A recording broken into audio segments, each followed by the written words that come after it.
Now here we're going to describe how women are really a mirage. They are an idea more than a consistent being. Beneath her painted hair, the rustling of leaves becomes a thought, and words escape from her breasts. Men reach out their eager hands to the marvel, but as soon as they grasp it, it vanishes. The wife and the mistress speak like everyone else, with their mouths. Does such a fleeting miracle, and one so rare, justify perpetuating a situation that is so damaging for both sexes? The beauty of flowers and women's charms can be appreciated for what they are worth. If these treasures are paid for with blood or misery, one must be willing to sacrifice them. So what she's saying is that really, women are more of an idea than an actual fact. And the moment that men realize that, they realize that we don't actually have as much value as they thought or we think, and it's just bad for everybody.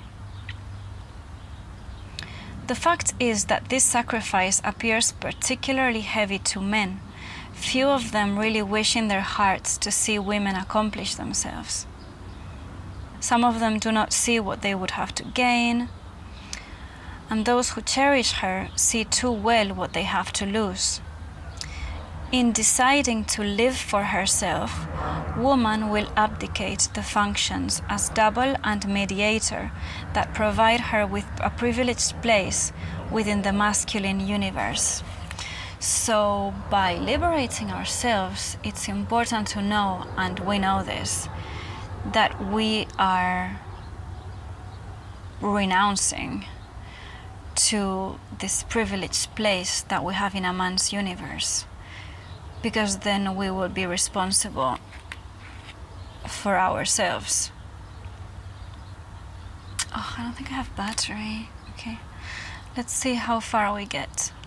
It cannot be denied that feminine dependence, inferiority, and misfortune give women their unique character.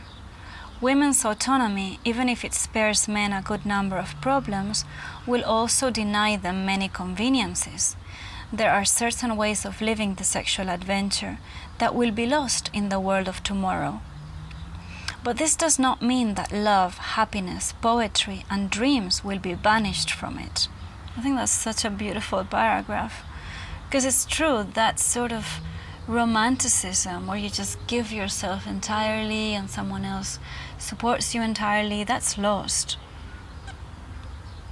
New carnal and affective relations of which we cannot conceive will be born between the sexes. Friendships, rivalries, complicities, chaste or sexual companionships that past centuries would not have dreamed of are already appearing.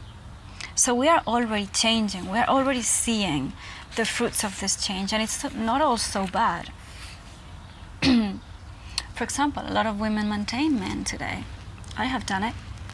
Certain differences between men and women will always exist. Possessing a singular form cannot fail to engender in her a sensuality, a singular sensitivity. It's true, we will always be women, and if we want, we can always look like this. Oh God, this is just so not the right thing to say in this discussion. Those who talk so much about equality in difference would be hard put not to grant me that there are differences in equality. Besides, it is institutions that create monotony. So true. It is actually the institutions, capitalism, that wants us all to be equal in the first place. You know, to look the same, to want the same. It's just better for marketing. It is absurd to contend that orgies, vice, ecstasy, and passion would become impossible if man and women were concretely peers. The contradictions opposing flesh to spirit, instant to time, the absolute pleasure to the nothingness of oblivion will never disappear. tension, suffering, joy, and the failure and triumph of existence will always be materialized in sexuality. To emancipate a woman is to refuse to enclose her in the relations she sustains with man, but not to deny them. That's what I just said. We can still be the same. It will not be a forceful obligation. On the contrary, it is when the slavery of half of humanity is abolished, and with it the whole hypocritical system it implies, that the division of humanity will reveal its authentic meaning and the human couple will discover its true form. Isn't that the truth? I mean, we don't really know how we are divided because they have not let us shape ourselves the way we are. We don't know how we are really. So that's kind of exciting.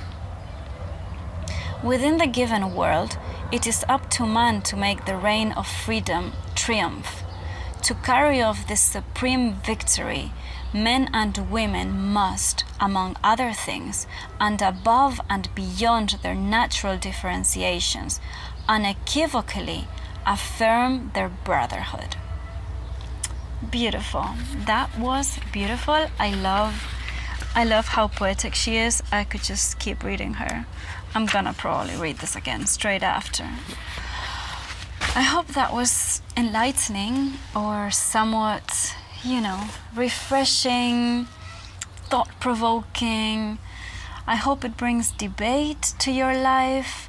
I hope it brings inner debate. I hope it has made you feel something or feel different about this whole thing. I hope we keep talking about it, and I'm gonna keep reviving this subject regularly because I think it's really important. Not just this subject about men and women, but existentialism in general is a subject that I'm really interested in. Humanity, thoughtful subjects, so I will always be here for you for that. Thank you for listening, and I will see you soon.